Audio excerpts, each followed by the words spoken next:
Hi, welcome to our channel of IGNOU Audiobooks, Indira Gandhi National Open University, School of Performing and Visual Arts, SOPVA, Diploma Programmes, Diploma in Theatre Arts, DTH, BTH1 Understanding Drama, Block-3 Adhe Adhure, Halfway House, Unit-1 Mohan Rakesh, Life, Times, Works 1.0 Objectives in this unit.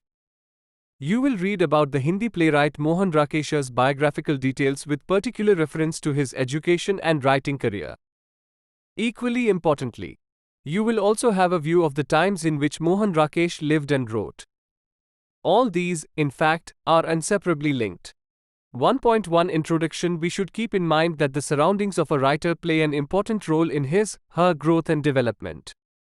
It is from these that a writer draws her inspiration to be active in the world he is born in. It applies in ample measure to Mohan Rakesh, a well-known Hindi writer of our times.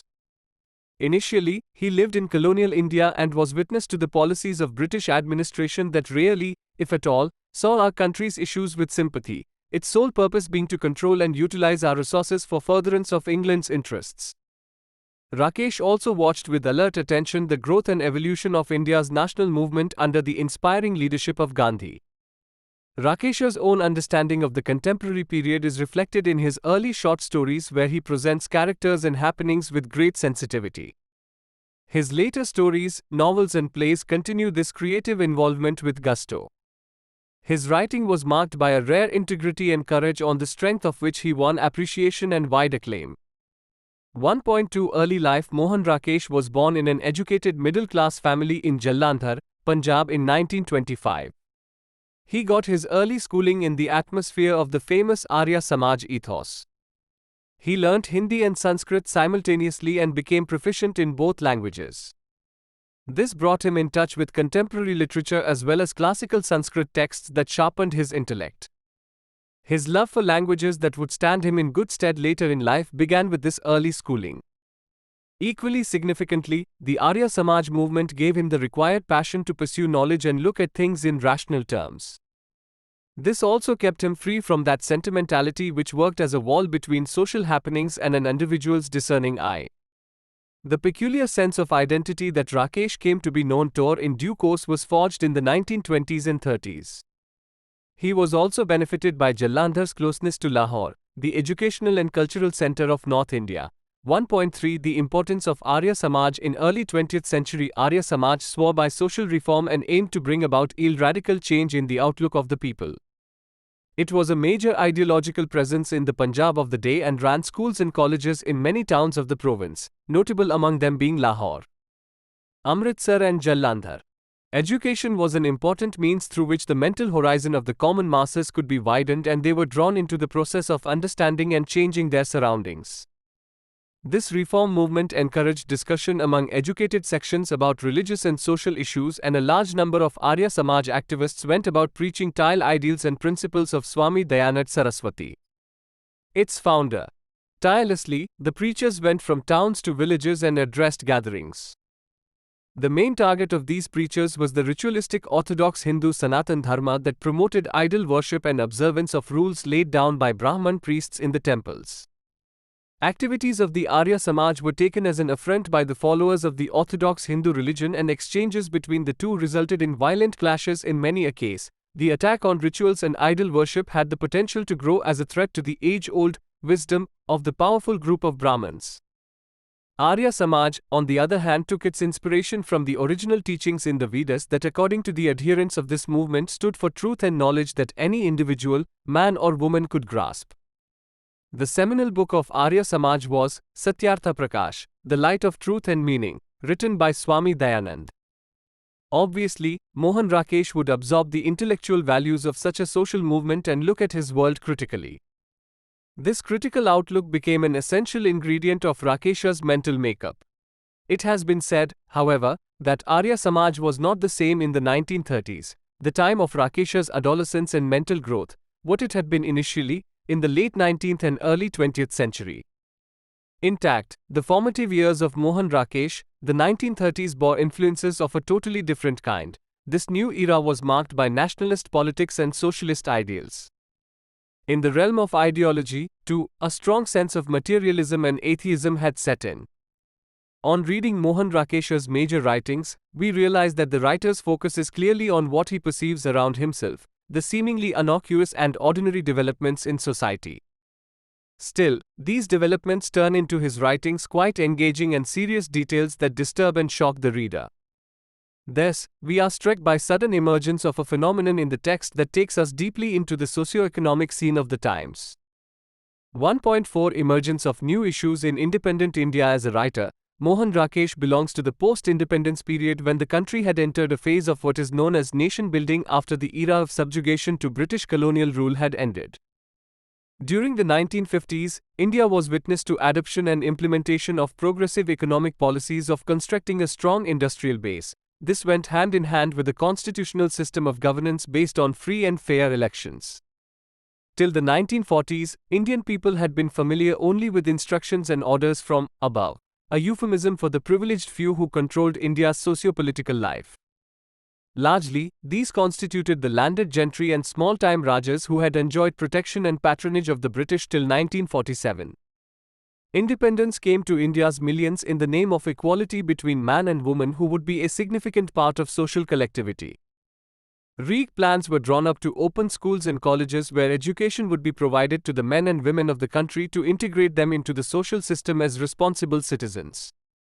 Understandably, a great deal of fervor and excitement was generated in the new situation across the length and breadth of the country that had long lived by settled values and an entrenched code of behavior. This was meaningfully combined with the idea of freedom to say what one wanted to say, join the stream of education one wished to join, move around confidently, set up a shop if job was not that one liked to do, and adopt modern ways. The last one, modern ways, was a window that presented immense possibilities. All this looks rather ordinary today. But in the 50s such a phenomenon was considered unthinkable by many. Wasn't freedom of this kind somewhat abstract, unreal and lacking substance? It was difficult to challenge orthodoxy, moral beliefs and religious views. These things had shackled Indians for centuries and their grip over the masses was strong. In spite of the spread of education in the post-independence era, the custom of purdah remained in tow ns and villages. In cities, too, most households stuck to keeping girls at home and training them to become efficient housewives when marriage happened. Clash was bound to happen between the new ideas and old ways of life. Literature could not remain untouched by such issues that seemed to affect the day-to-day perceptions of people. In result, new stories, plot lines, plays and essays were written to take stock of the changing scene. Another important question related to equality among classes, sections and regions as well as cities and villages.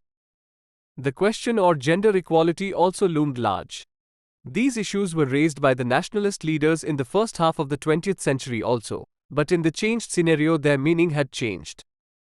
With no common enemy in sight to fight such as British imperialism, men and women in India were compelled to look inwards and transform themselves as equals in every way.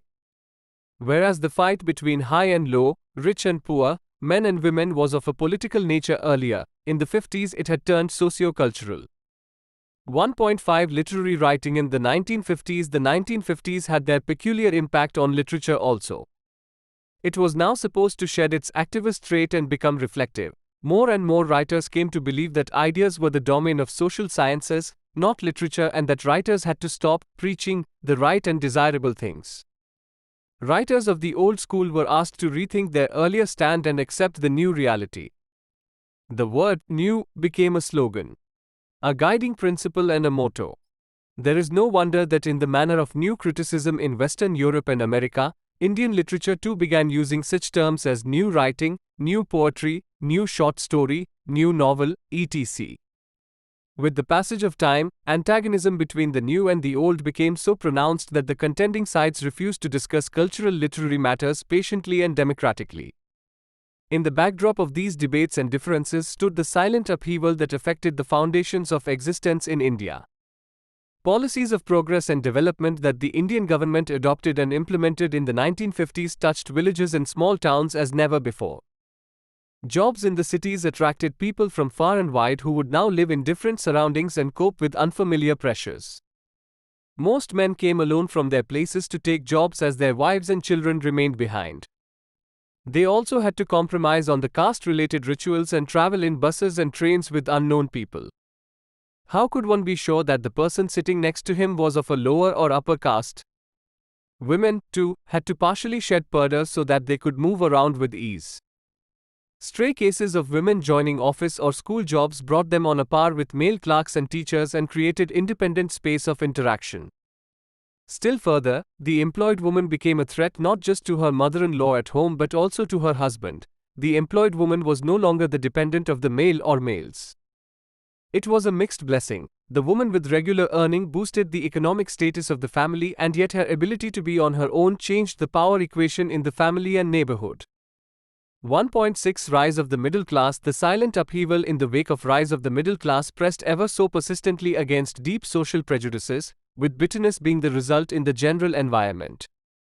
Of this, Pratibha Agrawal said this: the new writing that emerged after independence, of which Rakesh himself was an important part, primarily, of city-based, city-oriented, middle-class writers. What one finds, therefore, in the writings of the last 35 to 40 years, in novels and stories, poems and plays are this middle-class environ and the city-circumscribed problems of this class. Today's modern, middle-class man is wrapped up entirely in his own private problems. Personal happiness and sorrow, the forging of one's identity as well as a personality, the establishment of new values, the new parameters of the man-woman relationship, the desire for personal freedom which, when too powerful, takes the shape of license, the apprehension of loneliness, the many questions that modern man has to constantly face have also been the predominant concern of Hindi literature of the last 40 years. Mohan Rakesh, Halfway House, Trail. Bindu Batra, Delhi, Worldview. This can work as an appropriate summing up of the point made above. Also mark the issues such as middle-class environ, personal happiness, man-woman relationship, identity, loneliness, etc. in this quotation. These indeed haunted the writers of the 1950s and later. G.P. Deshpande takes this issue to a theoretical level and says that, by the time independence came to India in 1947, modern drama as we knew then was deeply aware of the West and also of modernity. Inasmuch as it was a response to colonialism and imperialism, it was also a response to modernity, for colonialism and imperialism were modern phenomena. With the arrival of political independence, we do not quite have post-colonial theatre. In fact, the phenomenon of the post-colonial made a lot of sense, at least superficially. At another level, it helped the thinking processes which wanted to announce the end of imperialism. The term post-colonial is one of the many post phrases which came into vogue following the failed student uprising of 1968 in France. From postmodernism to post-colonial seemed to suggest that the colonial was over and gone. Post-colonial was and is a post-colonial category.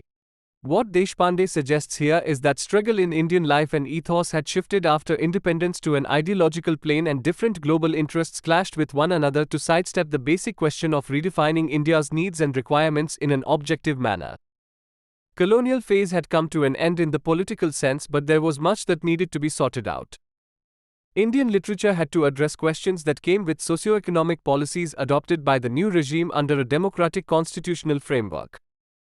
Rather than borrowing terms from cultural centers of the West, Indian drama in particular seemed to celebrate. Says Deshpande, the Indian, more than any other form of writing in India, take the phenomenon of the early years of post-independence era as coinciding with the literary writer, an individual who lived at many levels, a householder, person with a job in the city, a sensitive observer of trends and an articulator of concrete responses. Each position made him feel and think differently, and the overall process left him confused, if not altogether disoriented and broken. Thus came up the need to redefine one's role as a writer in the given situation. It goes to Mohan Rakesh's credit that he remained ever eager to learn and evolve, seldom sticking to things that he may have held dear. The urge to experiment and tread new ground was innate to him, who questioned what he saw and disagreed with the existing social norms. At the same time, the central figure in his writing was invariably a young man or woman who saw dreams and measured his circumstances against his long-cherished vision. This in course of time enabled him to reach a unified vision. We shall know about this vision in a separate unit of this block later. 1.7 Evolution of Mohan Rakesh. As a major literary voice as an educated middle-class individual, Mohan Rakesh went through different phases of evolution as a writer, observing happenings that would obstruct his plans, provide him options of success, compel him to leave his hometown and live away from the near and dear ones. One such thing entailed teaching, first in a school in Shimla and later in the Hindi department in Delhi University. The writer Rakesh came to be familiar at these places with the way literary texts were explained and interpreted for the benefit of students. The occasion also helped him look at the working of educational administration, rivalries among teachers as also ideas and paradigms that shaped sensibilities of middle-class men and women. These found expression in Rakesh's fiction and plays. Particularly notable in this regards was his novel Andhire Band Kamra, TR, Closed Rooms, that had at its center the growing sensibility of a sensitive individual in urban India. Since Rakesh was active simultaneously in the world of writing, he was able to watch the way writers and artists related to the environs of publication, distribution and appreciation of literary works. Rakesh's specific participation in the world of letters began in the early 1960s when he joined the famous monthly magazine, Sarika, as its editor. His dynamism was reflected not just in the selection of short stories for the magazine but also the regular columns that he introduced in it. One such column was Ain Ke Samne, In Front of the Mirror, in which eminent writers of the day were approached to share with the reader their inner thoughts, predilections as well as literary strategies, how they wrote, what their aim was, which were the shaping influences in their lives, etc. Suddenly, the Hindi scene was transformed by this column that drew great attention of the reading public. Rakesh did not confine this column to the Hindi writers alone. He included famous writers from Urdu, too. In fact, the first writer to present his views and perception was none other than Rajendra Singh Bedi, a foremost Urdu writer of the day. Rakesh also took care to encourage young writers and treat it with respect. This was the period when the issue of writers' identity and role in society emerged in a big way in the Hindi literary scene. The magazine, Sarika, was a sister publication of the Hindi weekly, Dharmayog. Both were published from Bombay under the banner of Bennett and Coleman Company that also owned such important national dailies as The Times of India and Navbharat Times. The 50s and 60s were the decades when literature was prominently highlighted in the print media. In fact, magazines and dailies published from big business houses such as the Bennett and Coleman Company faced a tough competition from a number of other Hindi magazines that came from other towns or cities such as Allahabad, Calcutta, Hyderabad, Delhi and Varanasi.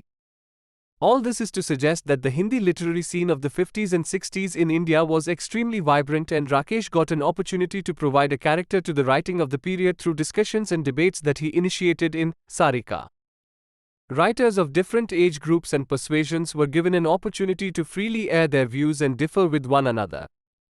This was indeed in continuations with the tradition of analyses of literary cultural trends that had begun in the days of Indian national movement in the 1920s when Premchand wrote and also edited magazines. Also come to mind in this context such eminent editors as Bharav Prasad Gupta who energized the creative artistic atmosphere in the 1950s through magazines like Kahani and Nai Kahaniyan. Rakesh took things still further in the 60s. In the process, he emerged as a great experimenter and visionary. Along with being a teacher in educational institutions and an editor of the short story magazine, Sarika, Rakesh kept effectively intervening in the literary world with his short stories, novels, plays, translations of some Sanskrit classics into Hindi, each work, long or short, earning for him wide appreciation. A bit later in life, his travel account that was serialized under the title Akhidi Chattan Tak, Up to the Last Rock, became a constant reference in discussions for its stark prose, journey details, comments about his contemporaries as also descriptions of the many individual experiences he went through. People linked the many episodes in his works to his personal life. Rakesh's name was mentioned in many a relationship with women and there were times when interested commentators drew parallels between particular characters in his short stories, novels and plays and the individual women or men he had come in contact with. Rakesh also wrote pen portraits of his writer friends and on the other side, friends, too, unveiled many secrets of his life. This happened in the 1960s when the middle class of the Hindi region had effectively asserted itself in the world of writing. Rakesh and many writers of his time became carriers, so to say, of the self-centered, narrow and individualistic tendencies of North India's petty bourgeoisie. The tendencies in question took away literary writing from bigger social issues of the time: poverty, widening gap of inequality, exploitative acts of the rich and privileged, illiteracy, etc. Instead, a large chunk of Hindi writing of the period devoted itself to aspects such as individual disillusionment, self-alienation, the disintegrating family structure, identity, etc. Mohan Rakesh was in the middle of all this. 1.7.1 Literature. In the middle of new socio-cultural developments in the 1950s, writing had become a relatively profitable proposition. One could publish, broadcast or present one's literary piece and get money as remuneration from the magazine, newspaper, radio or the program organizer.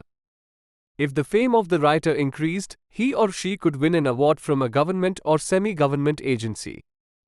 There was now also a safe concept of writing for mass appeal that did not entail taking a firm stand against the powers that be, as was the case in the pre-independence era. At the same time, the writer was worried about losing literary worth and power in her writing through compromising on the standpoint, a risk that all writers face, their role in the objective sense being to reflect their times as faithfully as possible. Obviously, writing is not an ordinary activity providing to the writer a steady income. That successful writers make good money and also earn fame as well as status, they do so generally by paying the cost in terms of compromising on principles. Is writing a handmaid of the power structures or a voice that shook the reader out of complacency and helped him stand erect with pride? This question haunts a writer all the time and makes his venture a difficult one to pursue.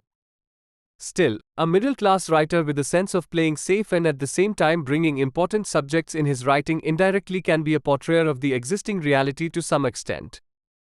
What should also not be overlooked is that he can come out in an entirely new style in the course of composing a text. There always remains a gap between what one intends and what finally gets expressed. These different layers of literary representation come to surface when a reader confronts a work or a text. A complex phenomenon, literature is supposed to be handled with care and appropriate sympathy. The years after independence raised these issues and many more in the literary social sphere, with writers addressing them in their own specific ways. 1.7.2 Mohan Rakesh's important plays. Rakesh's first important play, Ashad Ka Ek Diyan. At this stage, it would be useful to know how Mohan Rakesh negotiated his literary path and endeavor, particularly in his plays. We note, for instance, that Rakesh's first play, Ashad Ka Ek Diyan, A Day in the Month of Ashad, proved to be a landmark in Hindi drama precisely because it placed at its core a budding writer who would later become the famous Sanskrit poet Kalidas. The play went back to India's ancient history for providing background to Kalidas's writing career. That the play referred clearly to Kalidas was indicated by the title itself, Ashad Ka Ek Diyan being an important phrase used by Kalidas in the beginning of his long poem, Meghdut. The theme of the play revolved around relations between Kalidas and his childhood friend and beloved Malika. The latter had seen sparks of genius in young Kalidas and wished him to become a poet. This went against her individual interests since to achieve success, Kalidas would have to go to the city where the patrons of art live. Thus, a choice was to be made both by Kalidas and Malika. At this stage, neither of the two realizes that change of place and circumstances can bring about transformation in the poet's character. The atmosphere of the city can turn an idealist poet into a compromising individualist. This is precisely what happens to Kalidas. He loses interest in his bond with Malika and gets seriously into the business of establishing himself as a writer in the city of Ujjain. Later, as Kalidas earns fame, he is rewarded with more favors by the king of Ujjain, who sends him to Kashmir and to take charge of the rule there. Meanwhile, his beloved keeps waiting for him in vain. However, Kalidas had to pay for the success he met with in Ujjain and Kashmir. The price he paid was in the form of losing the original poetic inspiration. The new Kalidas composed stylized epics and plays but could not retain the flow and vigor of his early writing. Was Ashad Ka Ek Diyan a metaphor for the cultural scene that unfolded in post-independence India? Did Rakesh intend to comment on the way in which Indian writers began expending their creative energies to seek petty rewards and success? What about the apparently insignificant world of home and the village which they left in order to search for jobs in the cities? Those who did so put their near and dear ones at home were at a disadvantage. The way of life that the younger males adopted for achieving success took its toll and turned the idealistic youth into hard-boiled pragmatists. This eventually gave rise to cynicism that kept spreading as time passed. Thus, Mohan Rakesh was able to capture an important social aspect of his time. This also opened a window upon the ordinary people left behind at home by the young men of the day. Malika and her mother represent these ordinary people. We are struck by Malika's grit and unwavering devotion to Kalidas. At the end of the play, Malika is seen fending for herself as a victim of men's lust. But this has not deterred her from thinking of Kalidas. In her mind, Kalidas is associated with strong attachment and joy. If we compare Malika with Kalidas, we would find that the former is made of sterner stuff. In this play, the character of Willem poses difficulties of accepting life as it comes. Willem is a cynic. For him, the behavior of Kalidas is suspect since he is given to empty idealism. Willem, on the other hand, has a keen eye for that which is present and easily available. Leheron Ke Rajhans, the second play that closely followed Ashad Ka Ek Diyan, was Leheron Ke Rajhans. This play, too, used a historical episode to reflect upon the issue of relevance and appeal in life. The protagonist of Rajhans is Nand, the younger brother of Gautam Buddha. Nand is not able to decide whether to follow the path of renunciation or remain at home to be with his wife and enjoy domestic bliss. He is essentially a person given to pleasures of the body. His sensuous nature keeps him attached to his wife. At the same time, however, the ideal of higher life where spirit is considered superior to worldly matters beckons him. Gautam Buddha, with his message of search for resolution of life's problems, is felt to be highly appealing and remains a constant reference point. Mohan Rakesh puts to use the symbol of the waves that always move. They are not stable even for a moment. Even as Nand leaves his life to follow Buddha, he returns home to the puzzlement and shock of his wife. She wished to get him back entirely, of one mind and resolute. Would he ever decide what he has to do or where he would eventually settle down? The swans visualized on the uncertain waves truly symbolize the mental state of Nand. Here also, we note Nand's wife to be a strong person. She tests her husband's commitment to home or conversely the path of renunciation. On her side, she clearly adheres to the life of material interests and intends to keep Nand by her side. Being a prototype of the Indian woman rooted to the family, she considers questions of human conduct and aim far beyond the reach of human imagination.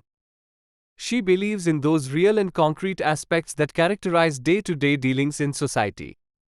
His last play, Adhe Adhure, Halfway House, made a departure from the use of myth and history, bringing under focus the life in urban India. We shall take up this play in detail in the next units where various aspects of this important text would be studied. Suffice to say here that Halfway House truly became landmark in Hindi drama and is arguably the most significant text dealing with urban India in the post-independence era. 1.7.3 A short account of Rakesh's fiction. Mohan Rakesh continued writing short fiction and plays more or less simultaneously. In fiction, he was associated with the Nai Kahani movement that showed a clear preference for depicting middle-class situations. In this depiction, however, the surrounding society was kept out and the main focus remained on individual characters. His early short stories such as Miss Pal, Malbe Ka Malik, and Uski Roti drew critical attention for their selection of issues that brought out the dilemmas faced by sensitive individuals. This created a bit of difficulty for the writer who would circle around the cityscape, so to say, for dealing with his characters. Issues of the large mass of peasantry and the general poor remained outside his creative ambit. Very soon, for this reason perhaps, his writing would be considered narrow in scope and of limited significance. Wasn't this the reason that his own interest shifted around the mid-60s towards drama? The form of drama offered to him an opportunity, through the image and scene on the stage, to delve deeper into the psyche of the characters he had chosen to represent. We have earlier in this unit how Rakesh made use of powerful symbols in his two plays, Ashad Ka Ek Diyan and Leheron Ke Rajhans. This was not possible in fiction, short or long, since it put restrictions associated with lifelike depiction. On the other hand, his strong involvement in drama towards the end of his career left him with a dramatist's identity. Few consider him today as a writer of fiction. 1.8 Summary. It is important to familiarize ourselves with a few significant details of Mohan Rakesh's life. These give us insights into his creative self as well as the concerns that he addressed in his writing. The same can be said of the times in which he lived. The socio-ideological scene in early 20th century India left a lasting impact on Rakesh's mind and made him respond to the challenges with intense engagement. Consideration of questions arising from the broader relations in society greatly helps in understanding a writer. In the case of Mohan Rakesh, such a consideration is extremely valuable. Thank you. Subscribe to our channel for more updates, and we will see you with the next chapter.